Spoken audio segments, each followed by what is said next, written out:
If you were to run a university, what do you think the top priority would be? Student health? Student experience? Hygiene?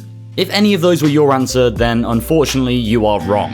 The most important thing for you is your university's performance. In 2 Point Campus, you are judged on this at the end of every semester, so how exactly do you get 100% pass rates like I did? Well, here are a few things that you can do that will definitely help you achieve that goal. Firstly, if you think that there's a lot going on in 2 Point Campus, then you're absolutely right. It's very easy to get overwhelmed when playing by the sheer amount of things that you need to keep track of, so it's important to prioritize. What I mean by this is that you want to lay out your buildings in the correct order. First, you'll need to have the facilities to learn, so build a lecture hall and a laboratory. Both of these things are pretty basic, but you need to get them right.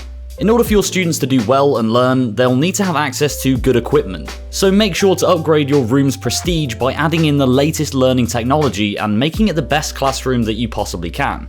The higher your room prestige is will directly correlate with how your students perform and how much they enjoy attending each class. One thing that I kind of messed up on when I first started was the size of the learning rooms. I severely underestimated how much space the big machinery would take up in the classroom. So don't make the same mistake as me and build a room that's big enough for the high-tech machinery and also a good amount of supporting facilities as well.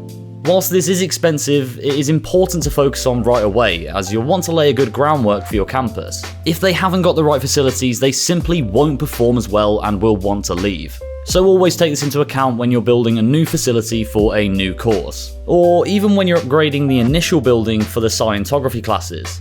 One additional thing to note is that you'll need to be wary of the space you have when planning out your building. You'll need to fit a fair few rooms in this one space, so try to think about what size each room realistically needs to be before you build it. Otherwise, you'll end up having no space to build the additional rooms that you need. So whilst it is important to build a classroom that's big enough for all the learning facilities, you don't want to oversize it and end up not being able to build other rooms that are very important in their own right. Secondly, a student's health is vital. The main way to increase this early on is build an ample sized dormitory for them to relax and sleep in. The more beds and closets you offer for them to get comfortable with, the more they'll enjoy their time at 2 Point. So once you've delivered that cutting edge educational technology, you'll need to meet all of their personal comfort needs too. This means building bathrooms, shower rooms, and student lounges, so they have places to kick back and chill before going to their next class.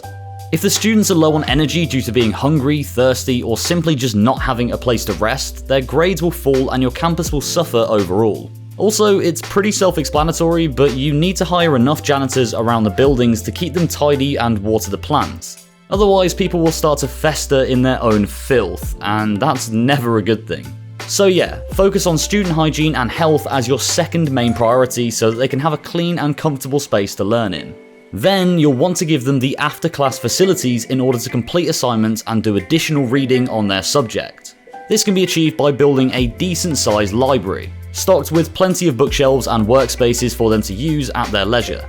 You'll notice pretty much immediately that if you followed my first 2 points closely, your students will be smashing their papers and will usually achieve a B or an A grade.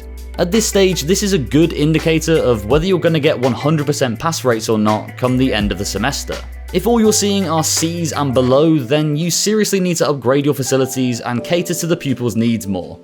Also, a kind of bonus point is don't cheap out on the staff that you hire.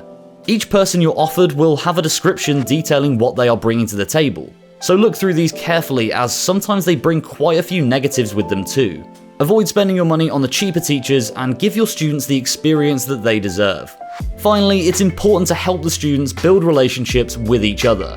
This can be done through building student rooms and laying out park benches for them to meet and socialize on. This isn't by any means as important as the first 3 tips, but making sure your students are satisfied socially will lead to a healthier campus overall, and therefore will make them less likely to want to leave in the future.